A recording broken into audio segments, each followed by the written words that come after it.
De prendre vos cantiques avec nous au numéro 95. Je ne sais pourquoi, dans sa grâce, Jésus m'a tant aimé. Pourquoi? Par son sang, il efface ma dette et mon péché.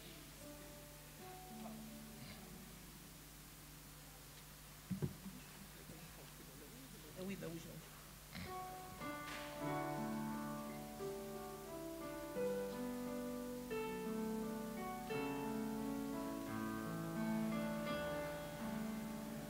je ne sais pourquoi dans sa grâce, Jésus m'a tant aimé.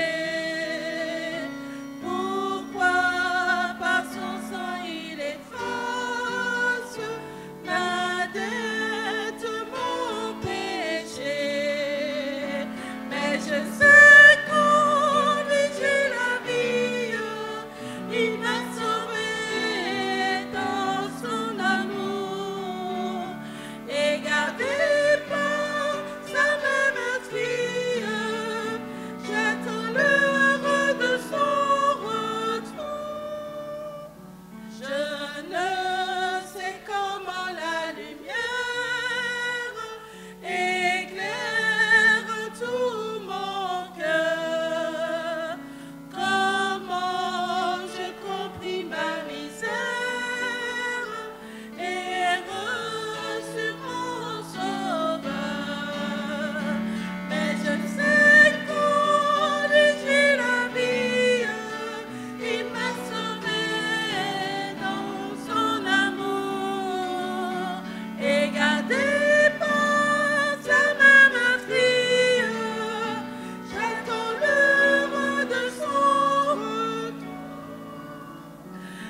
Un truc. Le verset, c'était Luc 17, le verset 15 de mon histoire. Voilà. Alors, vous allez quand vous allez chercher. Je suis sûre que vous allez chercher. Frères et sœurs, bonjour. Je regarde le réveil, mais ce sera suffisant. Nous n'avons pas beaucoup de temps, mais je pense que ce que nous dirons sera tout simplement pour nous remettre en mémoire des choses que nous connaissons déjà. C'est bientôt Noël. Certaines personnes se préparent à fêter la naissance de Jésus. Et ce matin, Sœur Lemay a bien précisé, et nous sommes d'accord, le 25 décembre n'est pas la date de naissance de l'enfant Jésus. Mais comme la Bible ne donne pas de date, pourquoi ne pas en profiter et faire de cette fête un moment de partage de la même manière que Dieu a voulu partager avec nous ce qu'il avait de plus précieux, son Fils unique. Donc, pendant cette période, nous ne sommes pas hors Bible si nous nous arrêtons quelques instants pour parler de la naissance de Jésus, sachant que c'est une réalité. Malheureusement, on a placé autour de cette naissance des ritournelles du genre, avec des petites paroles du genre mensongères. Par exemple, Joseph Teboulé, Idom Idero. Nous savons que c'est faux. Il sera donc de notre devoir de parler de cet événement avec les mots corrects pour que tous puissent retenir que c'est un événement important qui marque le début de quelque chose de particulier. Le début de quelque chose de particulier, qu'est-ce donc? Le début d'un plan qui a été mis en place par Dieu pour sortir les humains d'un problème sérieux. Donc ces événements, que je vous dise tout de suite, seulement 2 évangélistes en parlent, Matthieu et Luc. Matthieu, un percepteur d'impôts, donc quelqu'un qui n'est pas très aimé par les Juifs, et Luc, le médecin, qui va vouloir donner quelques renseignements. Vous allez découvrir que les renseignements qu'il donne se complètent et ne se contredisent pas. C'est la fête. Tout le monde est content. Je suis sûre d'une chose, à cette époque, ça a été un gros problème pour une jeune fille. Accepter la mission que lui confiait Dieu alors qu'elle risquait d'être lapidée. Parce qu'effectivement, une jeune fille qui se retrouvait enceinte sans être mariée risquait d'être lapidée et d'être tuée. Malgré ce risque, ne sachant pas quoi faire ou quoi dire plus tard à Joseph, d'ailleurs, elle n'a pas osé, elle est partie vers sa cousine Élisabeth pour se rassurer elle-même. Eh bien, malgré ce risque, elle accepte la mission que Dieu lui a confiée. Porter l'enfant qui serait le sauveur des humains. Alors, elle accepte cette mission et les événements vont se succéder. Ça n'a pas été un moment de joie pour elle. Quand devant partir, quitter là où elle habitait pour aller jusqu'au pays, là où se trouvait le lieu où son époux devait se faire recenser jusqu'à Bethléem, elle a souffert. Elle arrive là, il n'y a personne pour la recevoir, elle continue à souffrir. Elle va accoucher seulement en compagnie de son époux et des animaux, elle va continuer à souffrir. Mais tout doucement, la situation va commencer à changer parce qu'elle voit arriver des bergers qui seront les premiers adorateurs de l'enfant. Pourquoi des bergers? Un peuple simple, pour nous faire reconnaître que Jésus est venu, pas pour les grands seulement, pas pour les riches seulement, mais pour les pauvres, pour ceux qui sont simples, pour ceux qui ont le privilège de vivre en nature, pour tout le monde. Donc, parler de cet événement de manière simple pour remettre les choses en place, c'est une forme d'adoration. Parce que nous profitons d'un moment où tout le monde, semble-t-il, voudrait porter les regards vers Jésus. C'est vrai qu'il le porte sur le moment de sa naissance.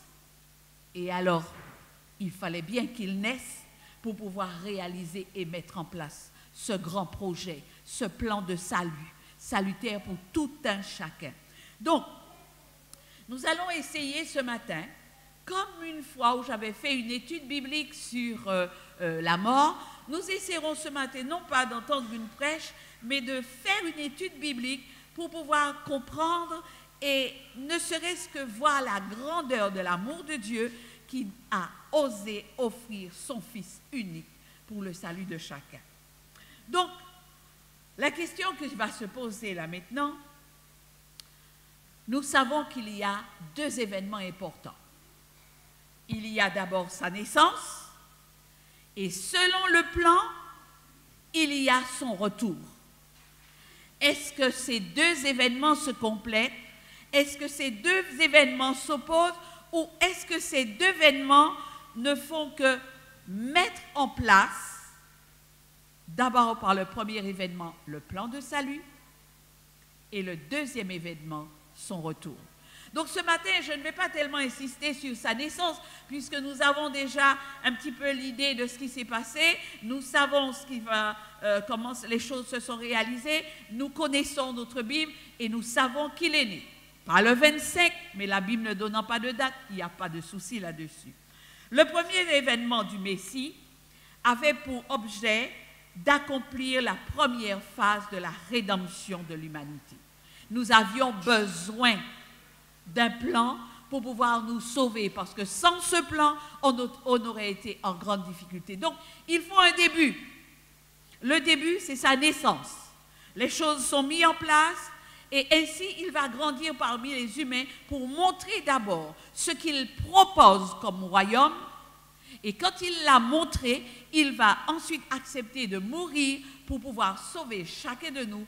Et puis il dit, je reviendrai. Alors certaines personnes pensent que ça c'est des histoires à dormir debout. Sa naissance était aussi une histoire à dormir debout. Pendant des siècles, le peuple juif attendait. 700 ans auparavant, Michée donne le lieu où il va naître. Des années, des siècles, je dirais, avant, tout est mis en place parce que les prophètes parlent et disent. Et puis, après Malachie, il n'y a plus rien. Silence complet. Donc, qu'est-ce qu'on se dit? C'est pas la peine, on n'attend plus. La preuve qu'ils n'attendent plus, il n'y a que les bergers qui savent que peut-être c'est le moment, et puis des étrangers, des païens, entre guillemets, qui chez eux savent qu'il y a un événement particulier qui sera là sous peu.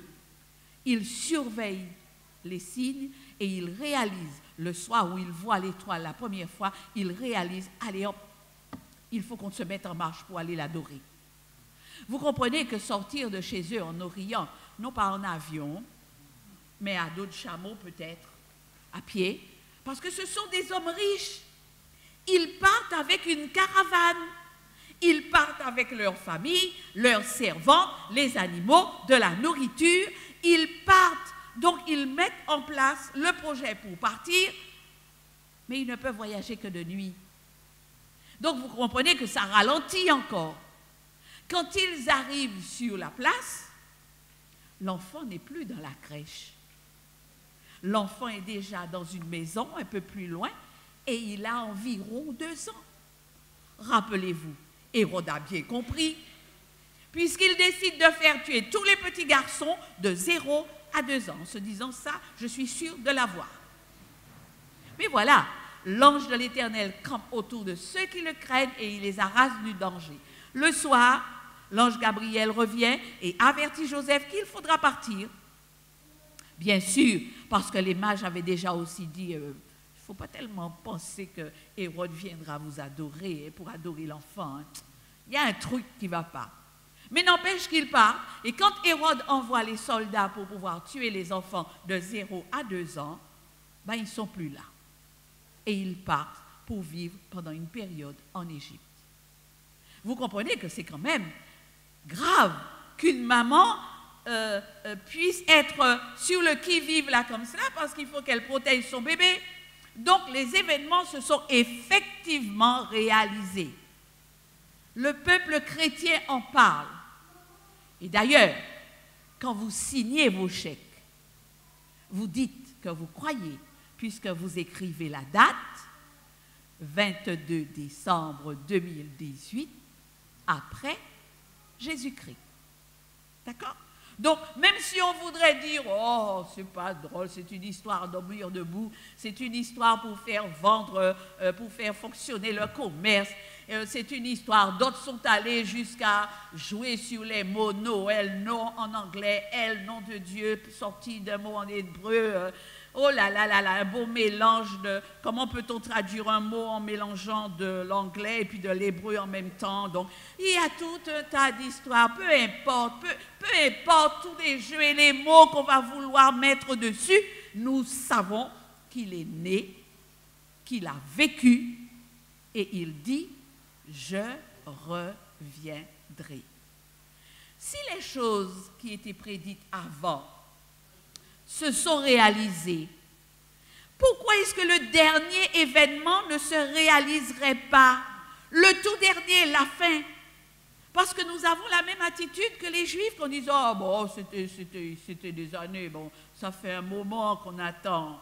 Ça fait un moment qu'on attend, on ne l'a toujours pas vu. » N'empêche que quand Hérode pose la question aux prêtres, est-ce qu'effectivement, il y a un enfant qui doit naître?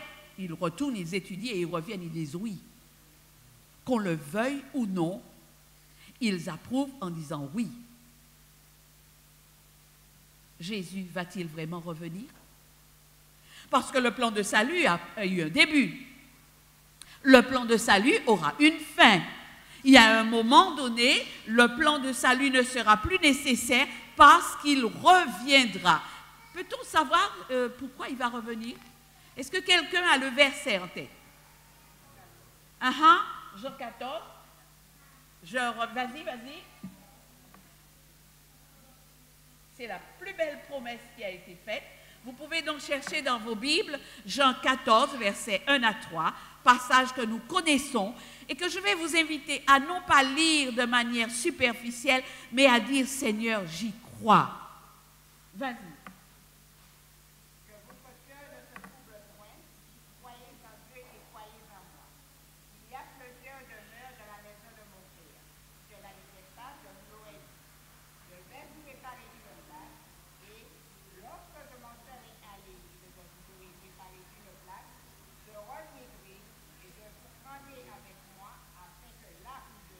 Vous y soyez aussi.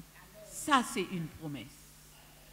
Et toute notre foi devra s'appuyer sur cela. Il est venu, il est né, il a vécu, il est mort, mais il n'est pas resté dans le tombeau. Il est ressuscité et après être ressuscité, il dit « Je reviendrai ». Qui sont ceux qui y croient? Beaucoup sautent, beaucoup s'amusent. Et mercredi, mardi soir, il faudra faire attention. Dieu merci, mon petit frère ne va plus boire, il ne boit plus. Donc je n'ai plus ce stress-là. Mais je pense à tous ceux et à toutes celles, les parents, tous les parents qui à cette période sont stressés parce que le fils, la fille, le cousin, le tonton, les parents vont boire au point de perdre la tête, de ne plus savoir ce qu'ils font. Ils vont avoir un stress particulier mardi soir, mais en tout cas, sachons une chose, nous chrétiens, nous pouvons avoir l'assurance qu'il reviendra. Alors, quand on va vous poser la question, pourquoi est-ce qu'il va revenir? Ben parce qu'il a promis. Parce que lui, il ne promet pas pour se débarrasser des gens. Il ne promet pas pour faire semblant en disant « Oui, quoi embêter moi? Oui. Sorti devant moi. » D'accord? Il n'agit pas comme cela. Il dit, et quand il dit, les choses se réalisent. Et un pasteur a voulu m'expliquer, que je n'ai pas encore bien compris, que quand il dit oui, la réalisation de ce qu'il dit se fait au moment où il dit oui.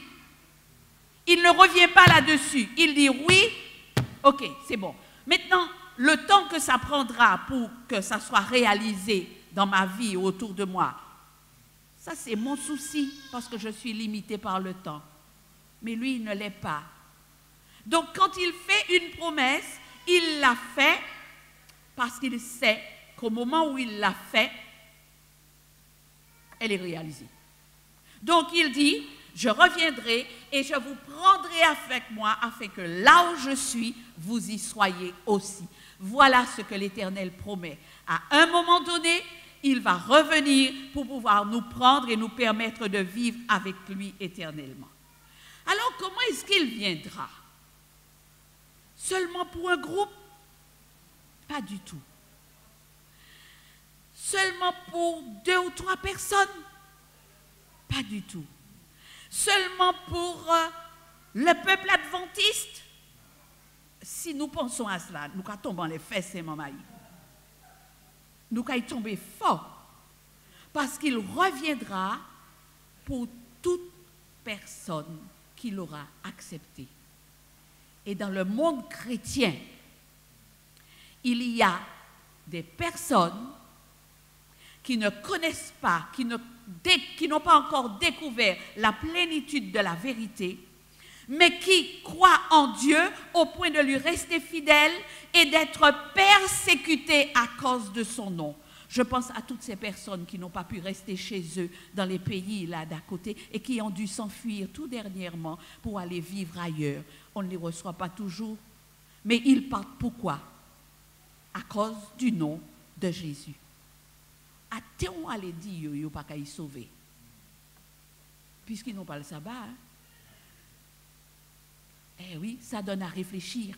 Nous qui avons cette plénitude de la vérité, qu'allons-nous en faire? Nous garderons cela pour nous tout seuls? Nous allons vivre de manière égoïste et quand tous les autres vont penser à se tourner vers la naissance de Jésus, on va s'asseoir dans son coin en disant « Mais non, c'est une fête païenne. » Tout le monde parle de Christ, mais non, on reste là. Non, non, c'est une fête païenne. Ce n'est pas le moment de sa naissance. Eh bien oui, et alors? Où est le problème? Vous avez la date de naissance là pour qu'on puisse rectifier la chose? D'accord?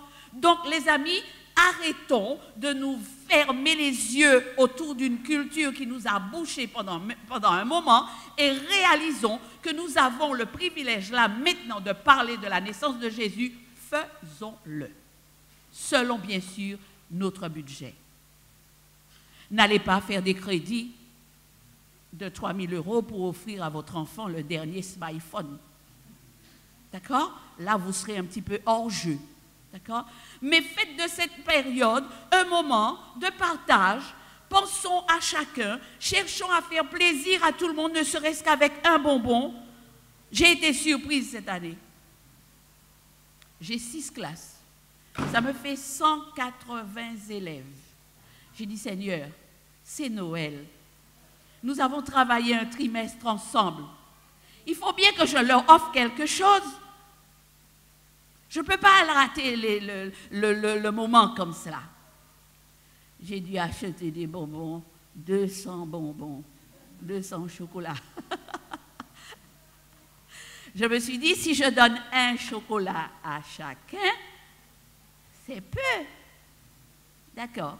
Il a fallu rectifier le tir et calculer, faire les démarches dans le magasin pour trouver les boîtes de bonbons qui pourraient me faire un total de 400, puisqu'elle m'a dit 180 élèves multipliés par 2. Donc, vous voyez, c'est un moment de partage. Allez-y avec votre budget, mais n'hésitez pas à faire plaisir. Profitons de l'occasion.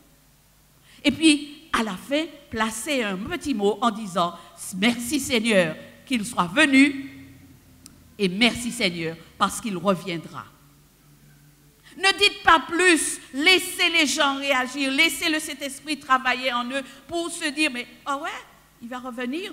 Eh bien, il va revenir. Il va revenir comment? La Bible est formelle là-dessus. Vous avez déjà donné la réponse là-bas.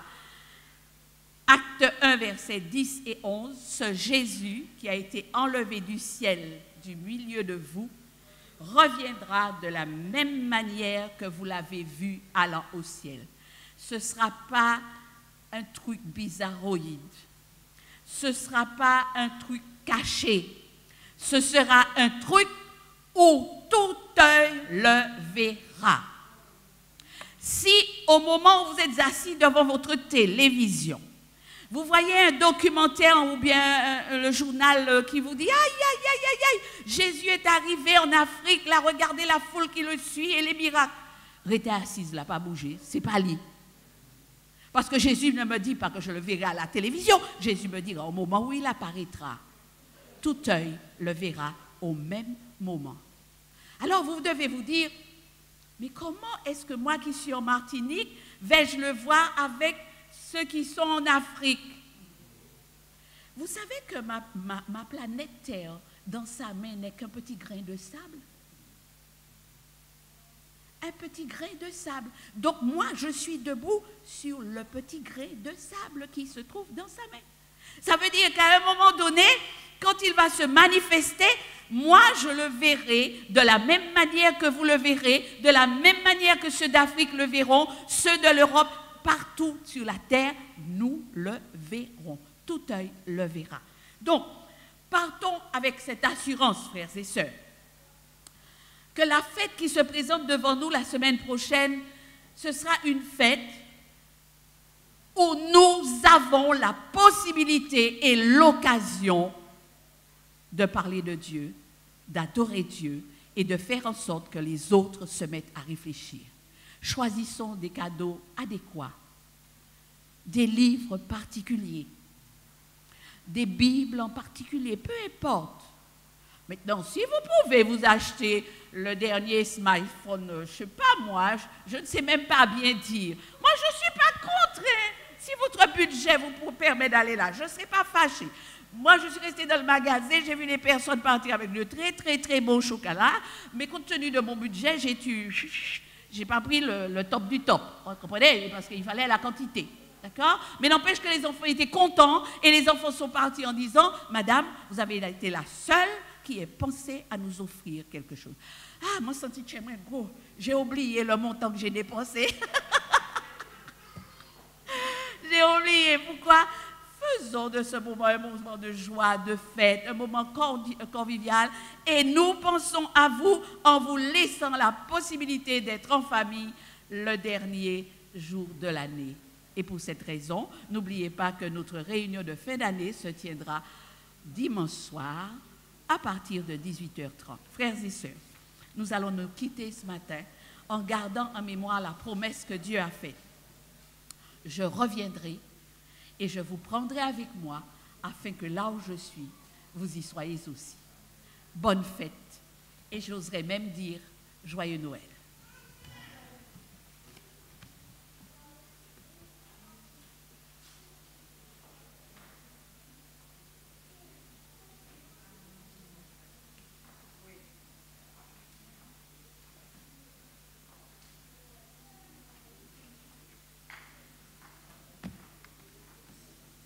Je vous invite à vous mettre debout. Nous allons chanter ensemble le 493, le numéro 493 d'un autre cantique.